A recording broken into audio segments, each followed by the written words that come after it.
Hey, as promised, I'm back. And today I'm going to talk a little bit about how you set up a company where you have more than one owner. So let's say you decide to start a business with a couple of family members or friends, and you need to put together your company. Well, if there's more than one owner and we're setting up an LLC or a limited liability company, and I've talked about why I'm a big fan of those in the past, then our owners are actually going to be called members. And instead of stock, every member is going to own what's called a membership interest. That's just important because as you're out there, you're talking to lawyers or bankers or CPAs. Those are the terms they're going to use, and I just want to make sure you know what those terms mean. So I'll use owners or members interchangeably, but that's what I'm talking about. So you decide you're going to set up this business. Maybe it's, I don't know, landscaping or construction or some sort of e-commerce business, and it's you and two or three of your friends or family members. You definitely need to put an operating agreement together, right? So you need something in writing that says what everybody's responsibility is, what part of the company everybody owns, what happens if somebody wants to leave. Check out one of my videos on buy-sell agreements, and that'll kind of underscore the importance of those. But anyway, all that stuff needs to be in writing. Otherwise, at some point, you're going to end up in court, and it becomes, he said versus she said, and it's a disaster. So let's get it in writing. We call that our operating agreement. First thing our operating agreement is going to do, it's going to outline who our owners are and how or what percentage of the company each owner owns. So it might be equal, but it doesn't have to be. You might have two owners and everybody, they each own 50%, or you might have 10 owners and you own 15%, somebody owns 25%, somebody owns 10%, somebody owns 7.3%, whatever. The idea is that document, your operating agreement, is going to point out who owns what. How people get to those percentages is a different issue, but it usually has to do with how much money they're putting into the company. If you put in more money into the company, then in theory you're going to get a higher percentage of ownership. Might also have to do with some sort of expertise, right? So if you're the expert, if you're the guy who's running all the jobs or doing all the work, then you might get a higher percentage of ownership, even though you didn't put as much money in. And then the last way that I see a lot of people get maybe a little bit higher percentage or premium of ownership is if maybe they're signing for debt obligations of the company, right? Company goes out, gets some loans. The bank wants somebody to be the personal guarantor of that loan. Maybe only one or two of your owners do that. Maybe they get a little percentage, a little bump in their percentage of ownership. So, okay, your operating agreement sets out who your owners are and what percentage of the company they own. Next, your operating agreement is going to talk about how the company is managed. You may have some owners who are passive, some who are more active. You may have some that manage all the day-to-day stuff, whereas others are only at a higher level. So your operating agreement needs to detail out who's doing what and what kind of their obligations and expectations are. So good example is you might have somebody who runs the day-to-day operations of the landscaping business. And maybe that's your manager or your president, but they're the ones that are scheduling out all the jobs.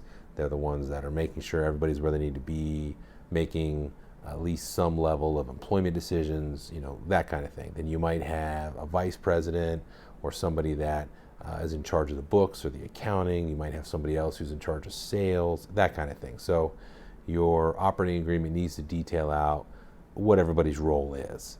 The more detail you can provide, the better. But there's usually always going to be something left out, but you just do the best that you can. Or obviously, shameless plug, look for an attorney, maybe one on social media who's relatively good looking and a little bit witty, and hire them to put your operating agreement together for you.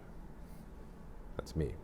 Anyway, once you've got your management outlined, you're also going to figure out who your actual officers are. And this matters just because, again, you're talking to bankers, you're talking to CPAs, and they're going to want to know who's your president, your vice president, your secretary, your treasurer, who's responsible for the books, who's responsible for the finances. So make sure that's outlined in your operating agreement. Then you get to the actual decision making. So kind of what I've been talking about is, the folks that are managing the day-to-day are going to have a certain level of decision-making power, where they don't have to go to all the other owners and say, hey, should we do this? Does everybody approve this? How do we deal with that? So those are kind of your baseline day-to-day decisions. Then you would have kind of your mid-range decisions where maybe you can't hire somebody who's an executive without approval from the other owners, but you can hire other office managers or day-to-day staff, administrative staff without the approval. So you see you kind of got a threshold there. Or maybe you can't obligate the company to contracts for more than $10,000 without everybody's approval. But underneath $10,000, you can go ahead and make those contract decisions. So that's kind of your mid-level decisions. That should be in your operating agreement. And then finally, you're going to have your major decisions, right? Stuff like, do we sue somebody? Do we settle a lawsuit if we've been sued? Do we sell all the assets, or do we stop operating? Do we shut our company down, right? Those are major decisions, and everybody, in my opinion, should be on board, or at least, a super majority of your owners. So like 6 out of 7, 8 out of 9, 9 out of 10 owners, something like that. So if you don't have 100%, you should at least have a really high approval for those major decisions. Really, after that, you're looking for things that are going to be like your tax elections. So if you remember in the video about LLCs have flexibility in how they want to be taxed. If you have more than one owner, you can be taxed as a partnership, you can be taxed as a C corporation or an S corporation. Those are your basic 3 decisions that you can figure out what you want to be taxed as. That should be in your operating agreement. Might change down the road, which you can change, if you need to, but you want to at least put that tax election in your initial operating agreement. You should also have buy-sell language, right? So what happens if one of your owners dies, gets divorced, quits, retires, becomes disabled, or just wants to get out, wants to exit? You should have that language in there. I know there's been at least one other video on those buying and selling agreements.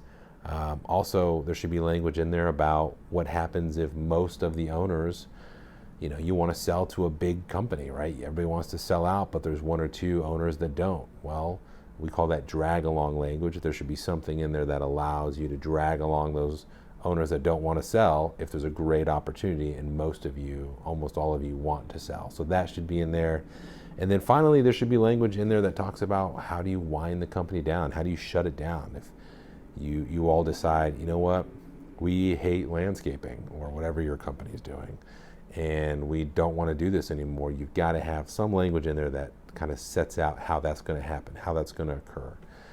Those types of things give you certainty. They take away kind of the ambiguity or vagueness that you can run into, and really you should avoid, because where there's ambiguity, where there's vagueness, where there's things that are not in writing, that's where everybody ends up lawyering up, filing lawsuits, spending 2 years fighting over what you thought somebody meant or said, or what you thought the agreement was, or what you're certain the agreement was, but nobody has anything in writing. And that's really expensive. Takes a lot of time, takes a lot of energy, and frankly, just do your best to avoid it. So hopefully that's helpful. If you're getting out there and you're going to start a business with your friends or your buddies, make sure you put this agreement in writing. Obviously, I recommend talk to a lawyer, talk to somebody who's an expert in the field that can kind of guide you through setting up this process and putting your multi-member operating agreement together. Otherwise, we'll see you in litigation, and frankly, the only people that win in litigation are usually the attorneys. So try to avoid that if you can. Hopefully that's helpful, and good luck.